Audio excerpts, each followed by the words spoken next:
Thanks for joining us for the March edition of the Lee Schools TV podcast. I'm Rob Spicker, Assistant Director in the Communications Department. Our topic today is going to be the high school schedule change. We're moving from an alternating 4x4 period block schedule to 7 periods per day.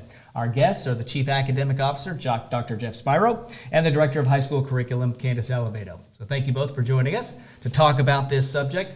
It came up a couple of years ago, right at the beginning of the pandemic. So why is it back now to change high school schedules? Well, first off, thank you so much for having us here today. It's important for us to continue to have this dialogue with our teachers and our students to share the information as well as answer as many questions as we can. So thank you. So you are correct. A couple years ago, there was conversation that occurred at the school board table in our high schools around changing the high school schedule. And the whole focus of that 2 years ago was to provide more instructional time for students. And our high school principals were looking at a variety of different methods that they were going to use to have a high school schedule. This time, fast forward 2 years later, now we're dealing with a national teacher shortage. We're having a hard time getting certified teachers in all of our classrooms. Teachers are exhausted. They're picking up going through their planning period, doubling up classes. We're trying to get substitute teachers. Coaches inside of the building are also picking up classes, as well as our administrators. And so this is one method to help combat the teacher shortage, as well as the missed learning that our students have experienced over the past 2 years because of COVID. And it's hard for sometimes people to remember. If you flash back a year ago, our students were in and out of their instructional model. They were going from Lee Home Connect to Lee Virtual School to face-to-face, whatever the families felt comfortable with. And we allowed that flexibility to happen. That was only a year ago. And so now we're back in the school face-to-face. And for some students, it's their first time being in a building around other students, first time in 2 years. And so we really are dealing with some challenging issues in our high schools regarding academics as well as students' well-being. So this move for next year to go to 7 periods for all 15 high schools really is an attempt to address the teacher shortage as well as the missed learning opportunity. I want to say before we move on, this is not going to cure everything. This is one strategy. It's not a panacea. We still are going to have to deal with some teacher shortages. There are other methodologies that we're using in our schools to address the academics also. So this is a strategy, a system that a school would use to help address that. So let's talk to the students about that learning loss and addressing them. So what are going to be the advantages of 7 periods versus the block schedule? So obviously the biggest difference between a 7-period day and a block schedule, twofold. One, students will see their teachers each and every day. However, it's for shorter amount of times. Right now in a high school, we have 84-minute periods, 4 classes one day, 4 classes the next day. This new schedule will give students 46 minutes with their teachers every single day. So you'll have the content every day, and that way you also have that consistency with procedures and consistency with academic flow inside of a classroom. It's 720 extra minutes, right, over the course of the year? It's 720 extra minutes for students over the course of a year, which roughly accounts to about 15 additional school days per course for students. Yeah. Candace, I'll kind of address this one to you because the IB and Cambridge students, a couple of years ago, this year again, they're really worried about losing that elective. They already have very rigorous schedules, and that elective was, a chance to relax, if you will, in school. So what's the message to them about having 7 periods instead of 8? So the biggest thing we want them to hear is you will still have an opportunity for electives, because we do know that is an opportunity for students to be able to kind of take a break, have an outlet in another manner, and it's still possible within the progression to have those electives. For our students who are coming into the IB high school programs, they're not going to really feel this impact at all because they're going to be setting their schedule as they come in. Same thing with our rising juniors. This spring, they'll be working with their counselors to really map out their junior and senior year. But really, the students we want to be talking to in our IBs are our rising seniors, so next year's senior class, because that is a group of students that will have to make some choices of what elective do I really want, because I can take one of my courses alternating. So the big one for IB is that theory of knowledge class that they have. And they can elect to take that class every day and not have an elective, or they can alternate with that theory of knowledge and an elective. We still want them to have that opportunity for those elective classes, so it does work in their schedule. The other advanced programs, they're more flexibility within the programs, so it really allows them to still maintain up to 2 electives if they would like it in their schedule. So it's still there. Big message to students, it's still there, and you'll be working with your counselors to make that happen. So it's only about 10% of the students that are IB Cambridge. So the other 90% of the students on the more general track, the impact for them is different, or is it, or how is it different? So the impact across the board is all of our students are going from 8 classes to 7. And really, as you heard Dr. Spiro say, they get to pick up an additional 15 interactions with their teachers. So while all students are going to have a reduced course offering, they all get to pick up that additional interaction. So for some students, it may be that it's an elective course that they're not having. But not all of our students take the opportunity to take all of those classes every single year through their high school progression. So for all students, though, it really means that increased time with teachers in the academic areas, while knowing that, yes, we are removing an option during their year. Yeah, I found it really interesting when you mentioned this to the board the other day. There's about half of the senior class this year that is not taking 8 classes. They have a free period, so the opportunity or the change to 7 periods doesn't, they're not using what they have now. Yes, so high school graduation requires 24 credits. So on our current alternating 4x4, students have the option to earn 32 credits. So by the time they reach their senior year, if there's not an elective class that they're really interested in, or 2 elective classes, they choose to have those periods just off. So when we talked at the board table, about 46% of our current seniors right now having this off-campus period, it's not because they're doing an on-the-job training or going and taking dual enrollment classes. These are just courses where they're truly off for that period, so they're arriving at school later, and it's because they had the opportunity, their freshman through junior year, to earn all of their required credits. It's really important to note, as even though we're changing to that 7-period day, over the 4 years, the high school students still have an opportunity to earn 28 credits. So it's still above and beyond that requirement there. It's just a reduction of 4. And if I can, I would like to expand on that. So those students are required to have 24 credits. They get the opportunity for 28 credits. Yeah. But if a student still needs to make up a course, we're going to have continual options for students. So for example, we implemented our Back on Track, which allows students to make up a credit after hours with a certified teacher to help them get back on track. And so those type of opportunities will remain with students, as well as opportunities during the summer, as well as opportunities to take original credit via virtual classes. So we're going to try to communicate as many additional opportunities for students in their schedule who want to take these courses. Homework is a question that gets asked. Sure. Students are a little worried about it, maybe the parents more, because with the block, they had 2 days. So you got a kid that works or is busy playing sports, they had that extra night maybe to do the homework. What's the strategy so that homework isn't overwhelming if it's due every day, or will it be due every day? Great question. And so we've had this email, it's called high school schedule at leeschools.net, where people have been able to submit questions. And certainly from our students, this has been one of the trends that we've heard around the homework. And that's a good question. So to our students, I like to remind them, remember, you're going from 8 courses to 7. So you immediately are reducing your overall load by 1 class. In addition, we in academic services are going to be working with our teachers to create what we call our grading guidelines. And it's an opportunity to create a system so that teachers are not giving homework all on the same night. We're not giving assessments on every day. It's going to be working with our school leaders and our teachers on creating a system so that we get an opportunity to spread those out during the course of a week. Plus, there are a lot of opportunities now. We've learned through the pandemic how we really can use, like Google Classroom, for example. So a teacher may use that flipped classroom model. So my homework might be that I'm a teacher, I've done my direct instruction, I've videotaped myself doing that, and then the homework for the student that evening is to watch that me providing that direct instruction, and that way when I'm in the classroom, then we engage in what that content is. So it's really going to be about maximizing the opportunities with students while they're with you and maximizing that time.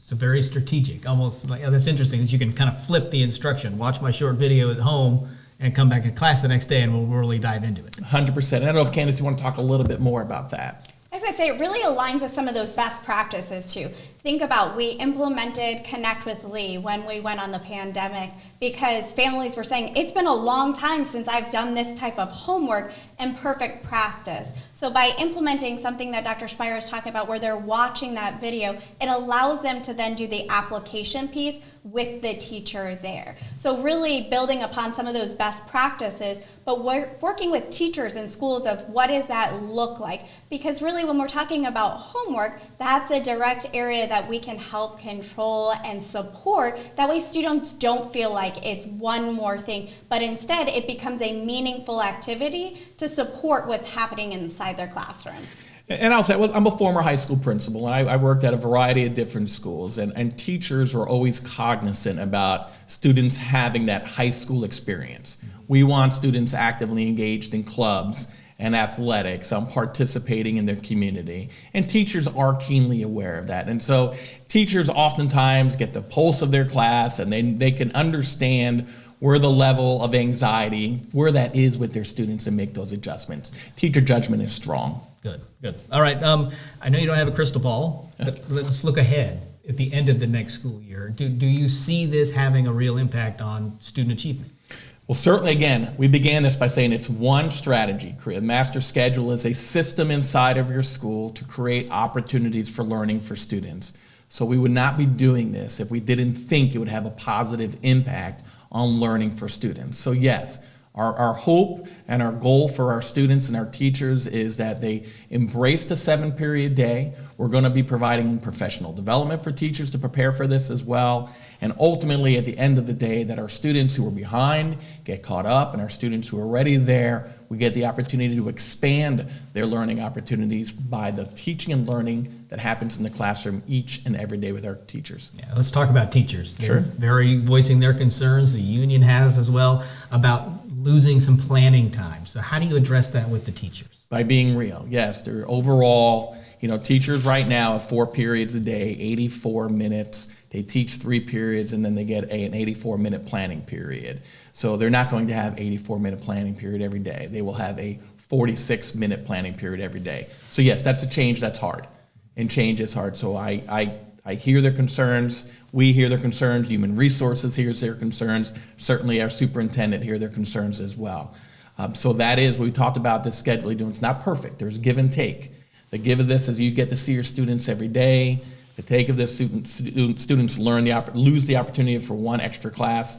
And then high school teachers, they get the reduction in planning time for each and every day.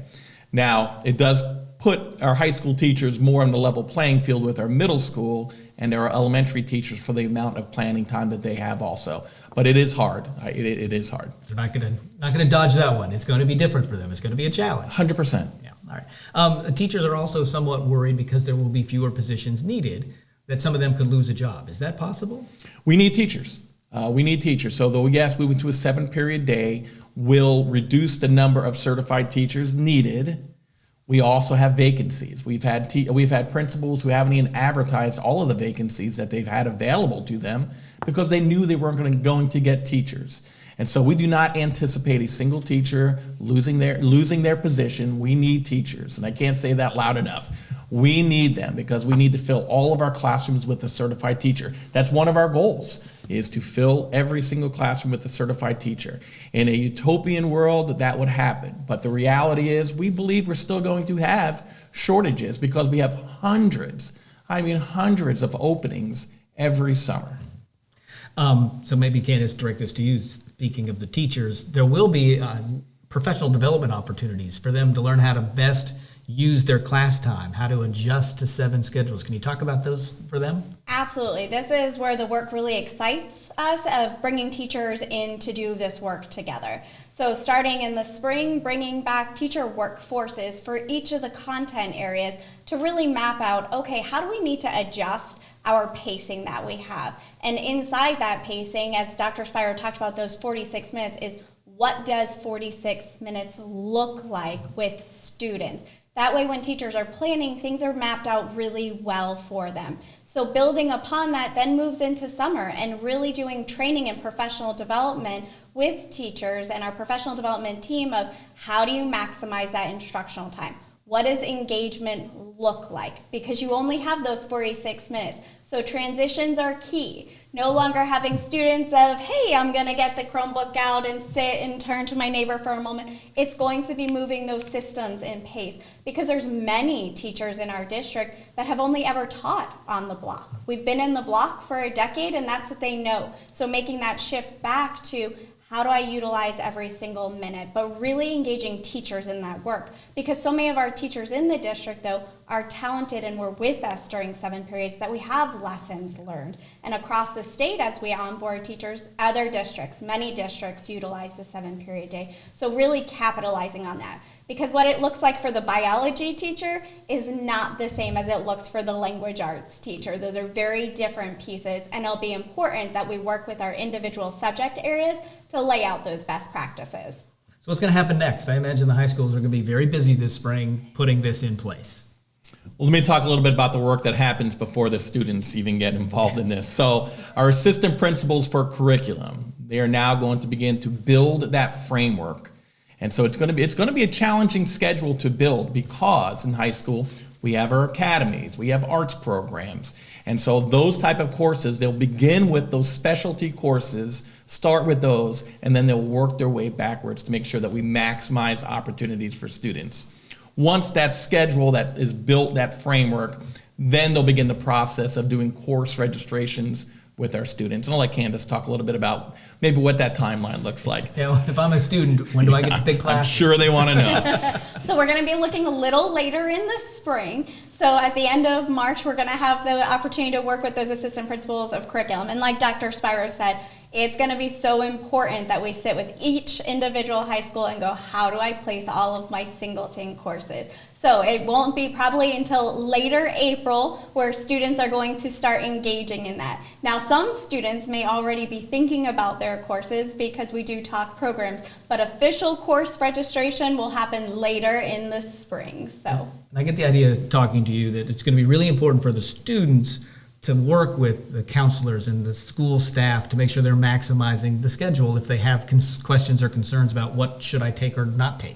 Absolutely. So more than ever, this is really when we talk about all hands in and working together, that everybody's talking to the students and the families about what is important.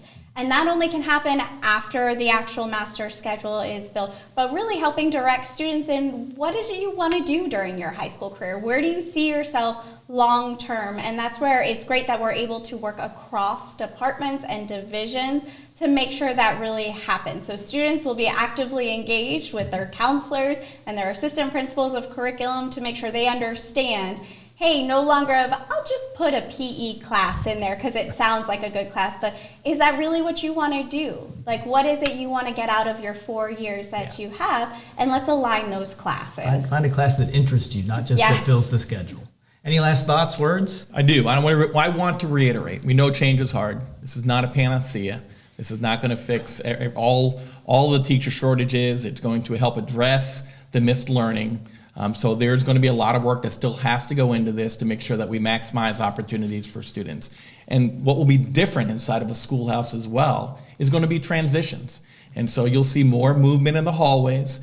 Lunches are going to be well-timed because as one class is leaving, another one is going to be coming in as also. So there are a lot of systems that are going to have to make sure that they're aligned and they're tight inside of our high schools. So that'll look different for kids. It will look and feel different. If they have questions, the email address is highschoolschedule@leeschools.net. We also have a webpage, and on our webpage, we have a frequently asked question list that's updated on a regular basis. We have board presentations, our board advisories are on there as well. So a lot of the work that we've done is on there for people to look and see, but we try to answer every single email that comes through. We have a team We have a team of individuals to do this. And the last thing I want to say to our teachers is, I know this is different. Yes, I know this is going to be hard. And I know, as I said earlier, there's a give and take, but I promise we're doing this with the best interest of students in mind to help them move forward. And we're doing this with the best interest of making sure that there's a certified teacher in front of every student. All right. Candace, Dr. Spiro, thank you so much. Thanks, Thank for you. joining us here on the podcast, and hope you enjoyed and learned a little bit more about the high school schedule change. We'll be back next month with the next edition of the Lee Schools TV podcast.